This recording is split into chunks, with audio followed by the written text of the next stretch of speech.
Alors Jean-François Samlong, vous êtes de La Réunion, vous êtes un romancier, un novelliste aussi. Vous êtes publié chez des éditeurs parisiens comme Grasset, Stock et puis le Serpent à Plumes. Et vous êtes de nos jours, on peut dire, l'un des grands écrivains réunionnais, l'une des grandes figures, une figure marquante de La Réunion. Et vous êtes l'un des co-auteurs de l'ouvrage collectif Partir sans passeport.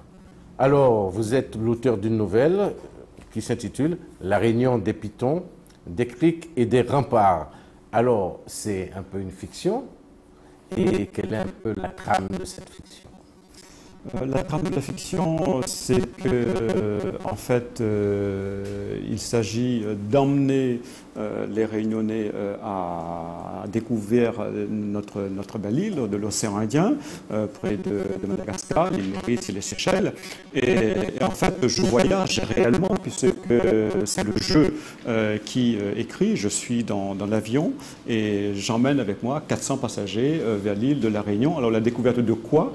Eh bien, à la découverte des pitons, des cirques et des remparts qui ont été classés par l'UNESCO comme patrimoine de l'humanité. Et en fait, ce qu'il faut bien savoir, c'est que ces pitons, ces cirques et ces remparts constituent le cœur même de l'île de la Réunion, puisque nous avons 3 cirques de montagne, le cirque de Mafat, le cirque de Salazie et le cirque de Sillaos. Par conséquent, je dirais c'est un espace privilégié, bien sûr, pour le développement des richesses sur le plan de la faune, sur le plan de la flore également, un espace protégé.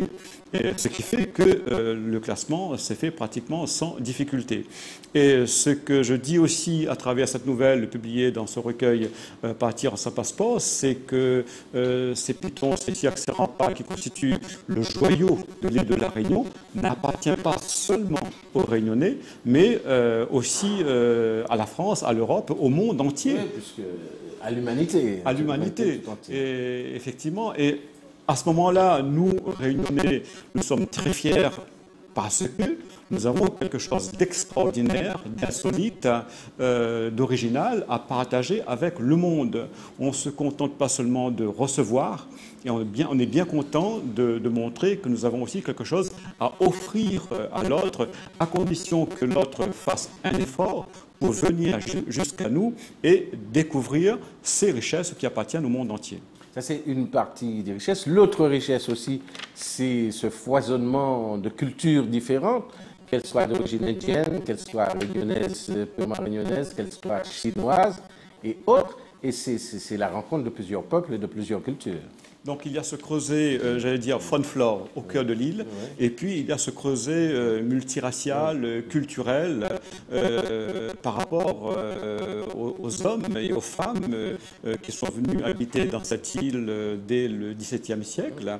Et effectivement, c'est une île fermée sur elle-même de par l'océan, mais ouverte sur le monde de par les différents peuples venus, comme on dit, des 4 continents, bien sûr l'Europe, la Chine, l'Afrique, l'Inde, Madagascar à côté, et puis tous les autres pays aussi qui ont voulu connaître cette île française de l'océan Indien. Une île française de l'océan Indien, bien sûr, mais avec des spécificités sur le plan culturel, sur le plan social, sur le plan politique, et bien sûr au niveau des imaginaires qui nous appartiennent en propre et que nous voulons partager avec le reste du monde. C'est pour cela aussi, je tiens à dire de façon très précise que les pays de l'outre-mer et la Réunion, bien sûr, en fait, nous offrons à la France et à l'Europe un élargissement sur le plan culturel vers d'autres cultures, vers d'autres imaginaires et vers d'autres espaces de rêve en même temps.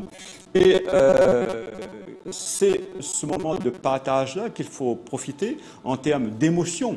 À partager avec l'autre, encore faut-il qu'on soit déjà à l'écoute de soi, mais aussi à l'écoute de l'autre.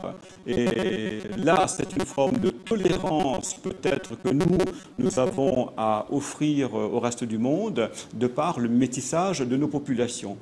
Malgré tout ce brassage culturel, ethnique, imaginaire, rêve, nous avons quand même une société harmonieuse qui privilégie quand même une certaine forme de tolérance, une certaine forme de compréhension, et nous sommes obligés, qu'on le veuille ou pas, d'aller vers l'autre pour comprendre sa religion, pour comprendre ses mœurs, les formes culturelles que l'autre a emmenées avec lui, parce que nous avons compris de façon très précise que plus il y a une diversité, plus la richesse est beaucoup plus intéressante à partager avec l'autre, et plus on va vers l'autre, et plus on se découvre soi de l'intérieur. Et là, on est au cœur même de l'humain, au cœur même de l'humanité, et on revient à l'espace des cirques et des pitons et des remparts comme une métaphore de la rencontre, une forme de creuset